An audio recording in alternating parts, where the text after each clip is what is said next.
सांगलीच्या सिव्हिल हॉस्पिटलमध्ये जाईल त्या व्हरांड्यामध्ये सर्वत्र औषधाची बॉक्सेस दिसतात। याबद्दल मी व्हिडिओ प्रसिद्ध केल्यानंतर तो व्हिडिओ सुमारे 20 ते 22 लाख लोकांच्यापर्यंत पोहोचला आणि त्या संदर्भात काय माझ्या दर्शकांनी म्हणले की अधिष्ठातानाच तुम्ही हा प्रश्न करा आणि त्यांना विचारा। तर मी आज डायरेक्ट या ठिकाणी गुरु सरांच्या पाशी आलेलो आहे की जे डीन म्हणून काम करतात। सर मला एक सांगा, मी जो व्हिडिओ प्रसिद्ध केला औषधाच्या बाबतीत, औषध ही चिठ्ठ्या दिल्या जातात पेशंटना, याबाबत तुम्ही काय महत्वाचं माहिती देऊ शकाल? आता सध्या तर आपल्याकडे बऱ्यापैकी औषधाचा साठा उपलब्ध आहे, त्यामुळं आम्ही युजली जवळजवळ सर्वच पेशंटना कोणत्याही प्रकारची औषधं बाहेरनं लिहून दिली जाणार नाहीत याची दक्षता घेत असतो।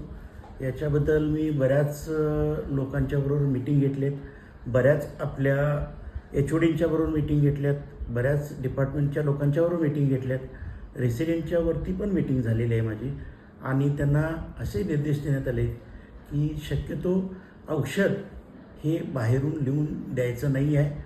आपल्याकडं औषधाचा पुरेपूर साठा आहे, त्याचा आपण उपयोग करून घ्यायचा आहे। सर, जे औषधाचे बॉक्स या व्हरांड्यामध्ये जे हातरून ठेवलेले आहेत, याबद्दल आपण काय प्रिकॉशन घेतला?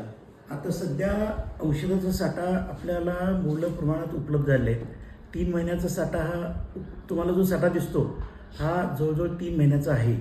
तो आपल्याकडून स्टेटकडून पण आलेला आहे, आपल्याकडून DPDCच्या परचेसमधून पण हा साठा आलेला आहे आणि ह्या साठा ठेवण्यासाठी आत्ता रिसेंटलीच आपल्याला एक प्रशासकीय मान्यता आलेलं पत्र आलेलं आहे, जिथं आपल्याला मेडिकल स्टोअर एक अद्ययावत आपण करणार आहोत आणि त्या मेडिकल स्टोअरमध्ये